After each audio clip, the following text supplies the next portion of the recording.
Are you ready? Ready. Stand by. There we go. 4, 3. Welcome back to Tack and Track. I'm Brad. And I'm Gil. Today we're going to talk about Steel Challenge. What to do and what not to do. Brad, tell me a little bit about some of the first things you need to know when going into a Steel Challenge. Well, like any shooting event, one of the most important things is safety. So you need to know how to follow the proper safety rules at your range and for Steel Challenge. So we're going to talk a little bit about what you need to bring and how you need to bring it. So on the table right here we have Gil's PCC, and we'll talk a little bit later about some classifications too, but this is a PCC, and what we've done is we have gone ahead and put a flag in it. You're going to need to bring a flag. Pretty much any flag will work. You're going to need to bring one with you, and you're going to need to arrive at the range with your gun either in a cart, in a bag, and with a flag in it. That's right, and these flags are simple. They just have a tongue that goes down into the barrel, and your range officer, when you're done with your match, will help you put this into your gun. And once you put it in your cart or back in the bag, the range is considered clear. And at no point before that is it. So be very careful, because you may get a DNF or not a DNF, a DQ. A DQ. Thank you. So when you arrive at the range, your PCC needs to be bag case like this. Now, there's a few options if you're going to be shooting a handgun on how you need to bring it. So we've got Gil's 22 on the table here. 22s operate a little bit differently than center fire pistols. So when you show up, you need to bring a case. Any generic gun case will work like this one, and you need to bring your gun unloaded, of course, no magazine in the gun, in a case like this, and you need to know what end the barrel is pointing in your case. That's correct. So one of the things you can get a procedural for, which is a 3-point penalty, is if you bring your gun in the case, set it down on the table, and the barrel is pointing back towards the people you're competing against. You'll either get a procedural or a disqualification for that. And a disqualification means you're going home. The reason for that is simple. Barrel discipline is the single most important part of gun safety. Barrel discipline and trigger discipline. So you want to make sure that you put the gun back in the case the exact same way every time, so that you know exactly which way that barrel is pointing when you place it on the table. It needs to be pointing down range and not be loaded, not have any bullets in the gun. You can have magazines in the case. The downside to that is that when you finish your match and you go back to reload, you cannot open that case until you're back at the table and in the shooter's box. So you need to keep your mags out of the case so you can reload them between matches. Now what I do too is I will show up to the range with my magazines in my case, shoot my first stage, put the gun back in the case, and dump my magazines in my pocket.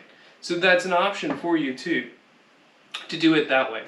Another thing, of course, you always need some kind of safety glasses and hearing protection, even if you're shooting with a suppressor. Our local range requires you to wear hearing protection. And it's always a good idea to wear hearing protection, because even if you are shooting suppressed, somebody else probably isn't. Most people probably aren't. Right. As a matter of fact, I don't think I've ever seen anybody show up with a suppressor. Not yet. I'm sure we will, and it'll probably be you, but As soon as my Form 4 clears, I'm certainly going to try that. yeah. Now, another thing to know about transporting your guns is that even if you aren't carrying a pistol, if you've got a rifle, it either has to be in a case or secured in a gun cart, which is a tactical stroller, as we like to call it. Yep. And that's exactly what it looks like and how it handles. And these guns have to be secured, and until it's back in its case or secured in the gun cart, the range is still hot. And you cannot remove your weapons from the cart or the gun case until your range officer tells you to make ready. Yeah, so I think this is a good time to talk about basic commands. So you'll be told that shooter on deck, that is the next shooter up. And so they'll call shooter on deck Steve. And so you know Steve's up next. So then other shooters done, they'll call range cold. At that point in time, shooter Steve can wheel his little stroller up to there. Don't touch anything yet. Right? Then your range officer will tell you to make ready. At that point in time, you can get your gun out, you can turn your optics on, you can pull your gun up on target to play with, how you're going to draw that first shot. That's an excellent time to do these kind of things. You can lay your magazines out.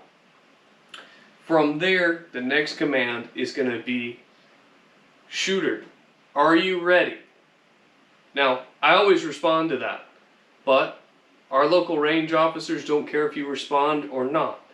The only thing they care about is, do you say no?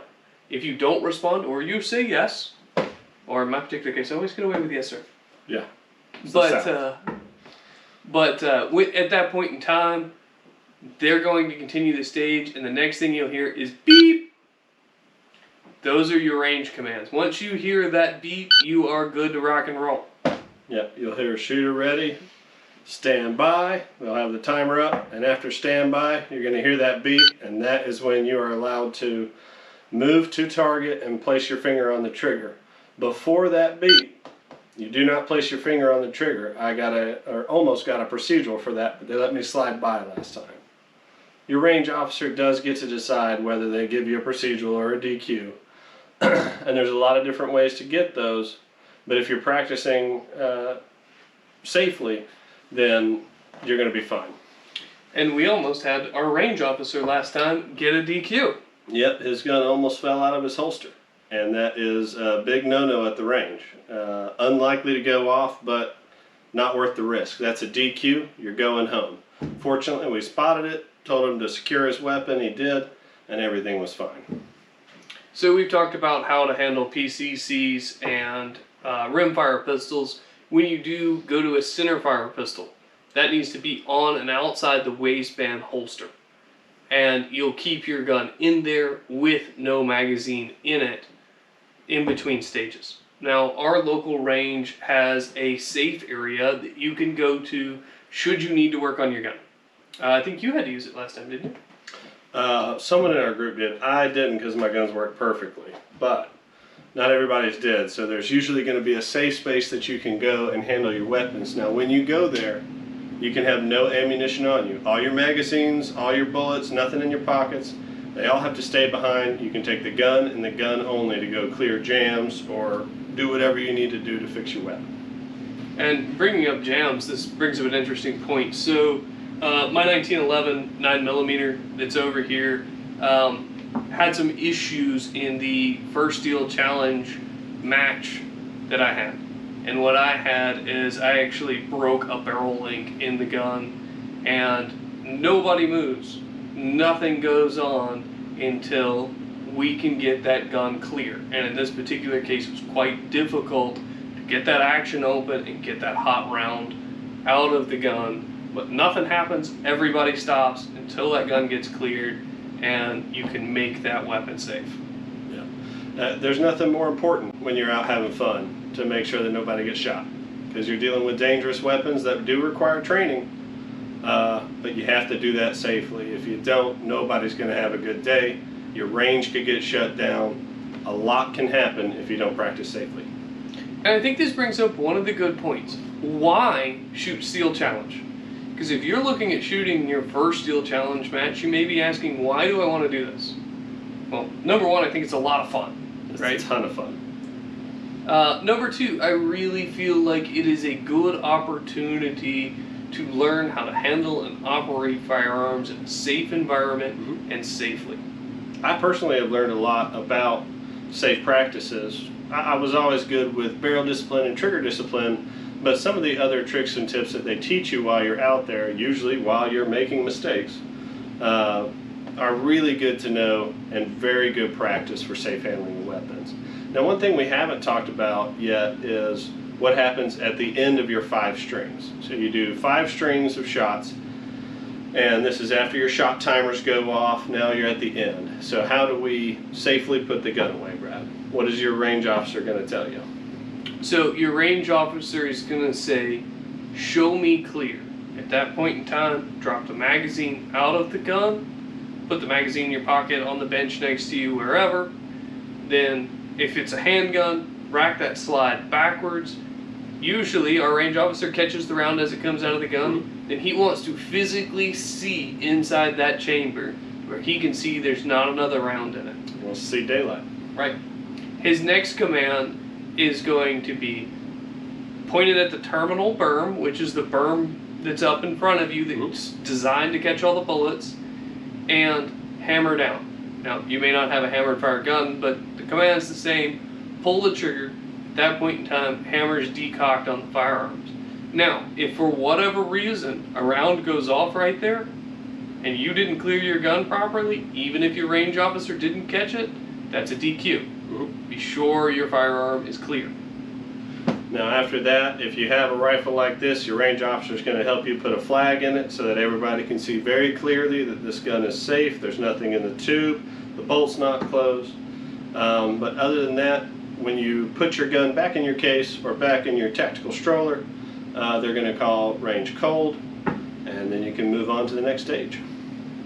So let's talk a little bit about how Steel Challenge is shot. So there is 8 stages that you can shoot. Normally on a normal day you'll have 5 stages available to you. You will shoot 5 strings at 5 targets. So you'll walk up, you'll have the targets arrayed in front of you. If you have a pistol, you will draw from the holster. If you got a PCC, it'll be from the low ready. Once the timer goes off, you'll bring up, you'll hit 4 of the targets in any order that you want, and then the 5th one will be what's called the stop plate. When you hit the stop plate, your time quits. Simply based on your time, right? If you miss a target, time is added to your time overall. And of the 5 strings you shoot, they keep your best 4. Yeah, and that's really important. One mistake that I made, because I'm a strong believer in slow is smooth and smooth is fast. So on all 5 strings, I was going slow, on target, making sure that I hit everyone accurately. So I thought that might be faster than taking several shots at each target. Well, if you've got 4 good runs out of the way, race on that 5th one. See how fast you can go, and if you miss, well, if it's your slowest time, it'll get thrown out. But you might find a chance to improve and find that you can go faster. And if you do, it's going to improve your times, and your time is your score. And I made the exact opposite mistake from Gil being timed and paced. I went very, very quickly, and as a result, I would sometimes miss targets, or I would take too long because I'm trying to squeeze off a shot before it's ready. And when I knew I'd had a questionable run, that 5th string for me, I would take my time, be sure I got my hits. So depending on which side of this you're shooting, you may want to shoot that 5th string differently, but it's nice to have one that you can throw out. If you make a mistake, you get a jam. I'm breaking in the 9mm 1911, and I had several jams, and those will eat your time up on a stage like this. They absolutely will. Some of the fast times are going to be in the, 199 and below. Yeah, there are some really good shooters here that shoot Steel Challenge. Don't be as scared to show up and be the worst shooter there. The only way you're going to get better is to show up and continue. And most of those guys out there were in your same place one day. And I very frequently come in towards the bottom of the pack, but I guarantee you I'm having a good time and getting better every time I go. Times are improving, and I'm looking forward to the next one. I can't wait and see if I can improve my time a little bit, improve my skill. Now next time I'm going to be shooting Brad's Valkortsen rather than my 1911, and he's going to be shooting this gun. So we'll see how much of a difference a dedicated weapon like the Valkortsen is versus a good 22 pistol.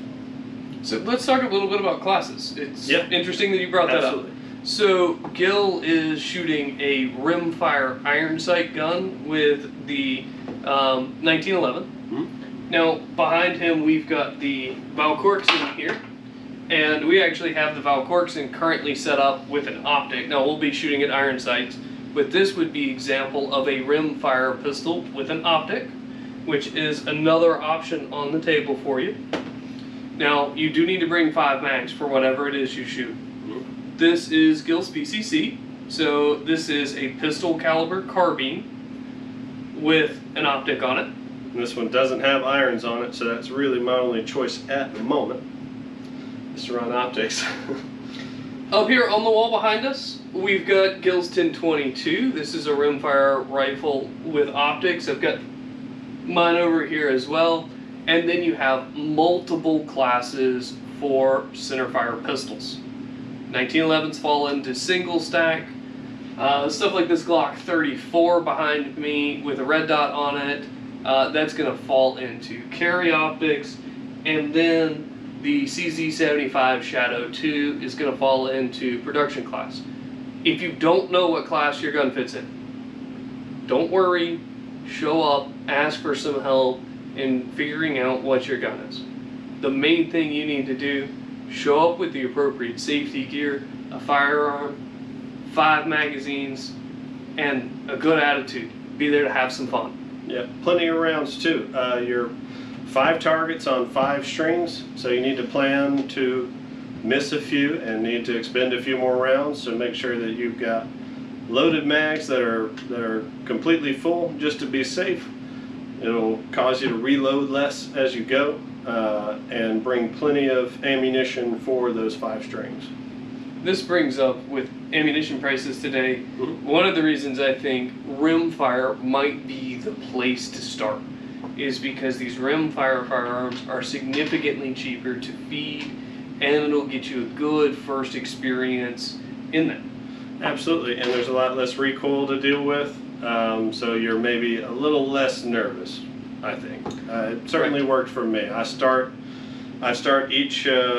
each stage with my 22, and once I'm done with that, my trigger finger's awake, it's ready to go, and I don't pull my shots when I move to 9mm, 45, you know, something that's got a little more punch to it than a 22.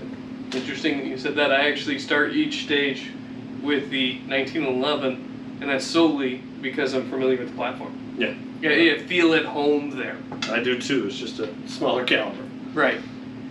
So guys, if y'all have any questions about Steel Challenge, post down there in the comment below. We are doing a direct comparison between the Valkorksen and the Colt Walther 1911-22. That's coming up. And then we're also going to have a video that we're about to shoot on Rimfire Challenge, which is very similar to Steel Challenge, only 22 caliber and 17 HMR only firearms. So we'll have that in the end screen too. We also just got a pair of these Seymour sights, which are sights. This has a lot of depth to it. The Seymours are very short, so you don't get caught up in your optic. You can see all around it, and I'm very excited to try those and see how my times improve. Yep. So check out some of the stuff we got coming up, and we've got a lot more for you guys. Thanks for checking us out today on Tack and Track. See you next time. Bye. There you go. 273. Ready. Stand by.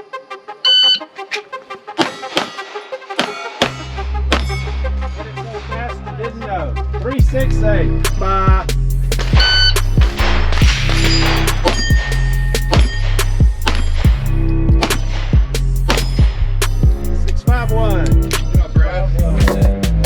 Are you ready? Ready. Stand by.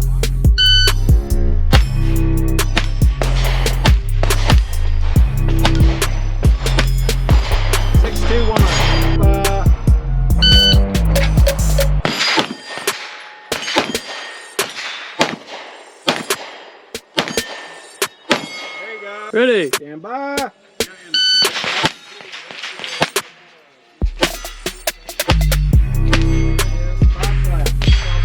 Ready. Stand by.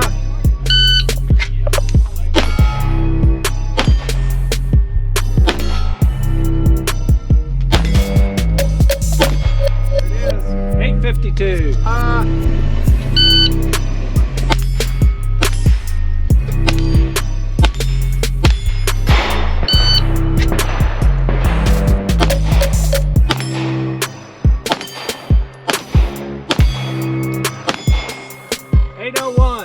Ready. Stand by.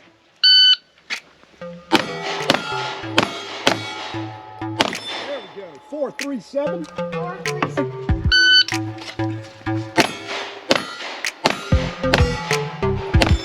Go. 490. 490.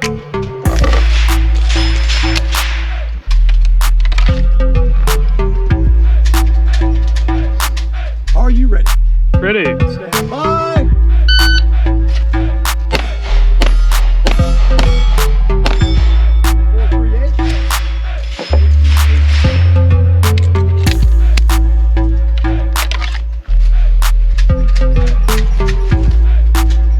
Are you ready? Ready. Stand by.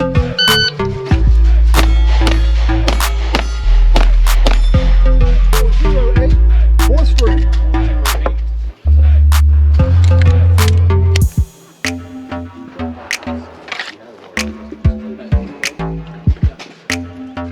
Are you ready? Ready. Stand by.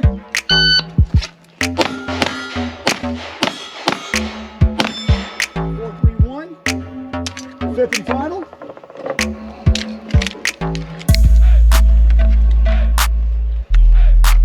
Got a piece of. Got a piece of lead in the tongue. It had What are the odds? actually pretty good. Are you ready? Stand by.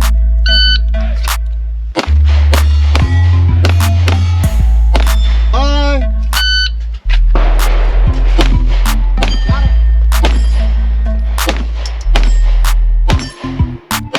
Got them all. 7, 7, 8.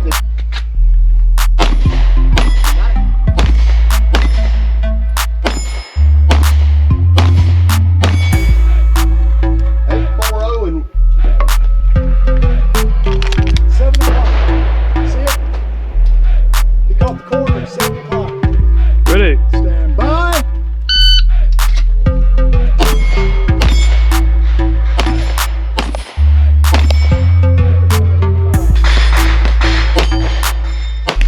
got it.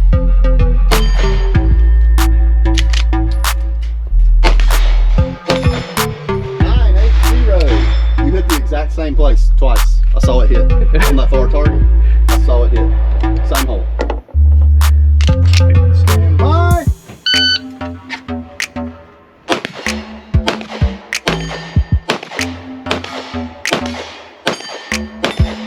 Seven, 9, 8. You hit number 2 back there twice. I thought I missed it every time. This is the first time. Hit it the next 2 times. Fifth and final. Are you ready? Ready. Stand by.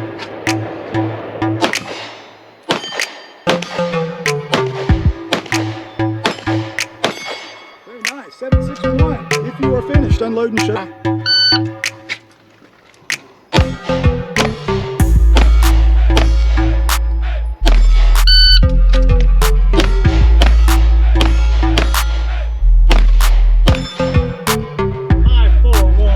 Ready.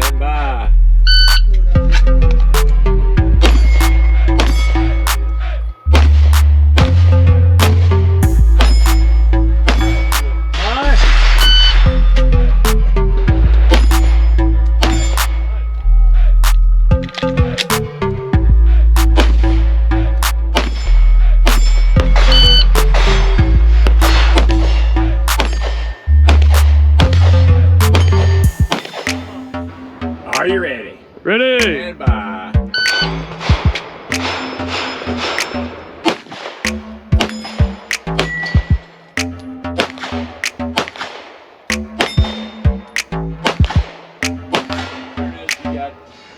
Load 81 and 1. All right, unload, show me. Bye.